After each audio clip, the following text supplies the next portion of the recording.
Custom Superflats are a feature of both Legacy console and Java editions of Minecraft, yet for whatever reason, Mojang has still not included this feature into the Bedrock editions of the game.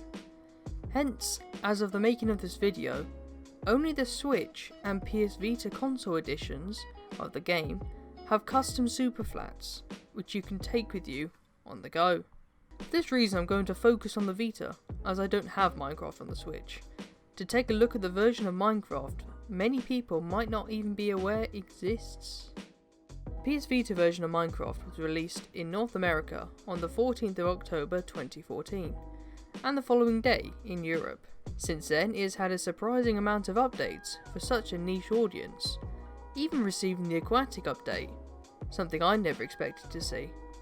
So before we get onto the main event, I was having some difficulty with starting the game for this video. Turns out the problem was that I tried messing around with cheats because I have a modded Vita, but I didn't know, or otherwise couldn't, actually boot into the game as a result. So I reinstalled it, but it would throw an error and force reboot the console. After about 3 hours or so, I realised that something I had done to the files made the game not decrypt properly on my system, and yes, I own it legally from the PSN store. This resulted in me having to install a plugin that allowed it to run regardless. So if you're having the same problem, there's a fix. Anyway, back to the Custom Superflats. If you've played any of the console versions of Minecraft before, you'll be aware of how much you can customise. But for those who don't, here's a quick rundown. You have 3 tabs at the top: Layer, Biomes, and Properties. Let's start with the layers. This one is pretty simple, as you get to decide how many layers of a particular block you want, whether that be layers of a different type or blocks of the same type. You have a lot of control over how you want the landscape to generate. Then there is the Biome tab, which you can choose from the basic biomes: plains, savanna, desert, roofed forest, etc. But you can also choose some you might not expect, like lukewarm ocean, the nether, and even the end. The final tab allows you to fine-tune how the procedurally generated structures, generate. Structures like strongholds, ocean monuments, woodland mansions, etc. can be turned on or off individually, depending on what the player wants.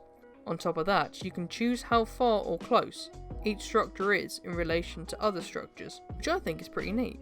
Once you've made the custom superflat, you'll be greeted with something like this: a huge, sprawling and seemingly endless landscape.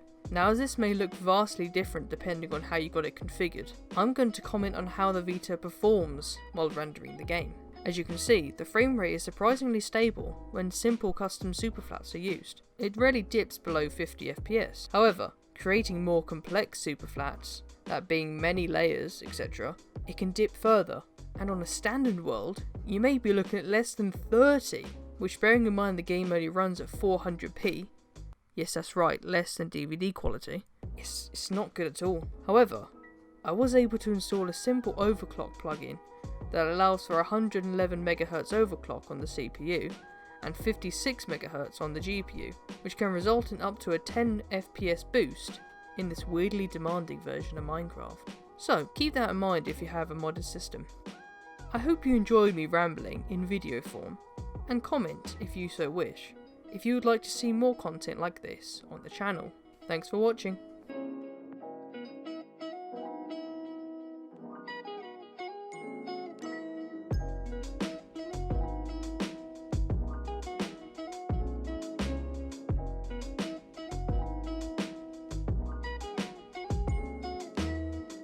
Do you wanna... Yeah, come on. I've closed the door because I'm trying to record.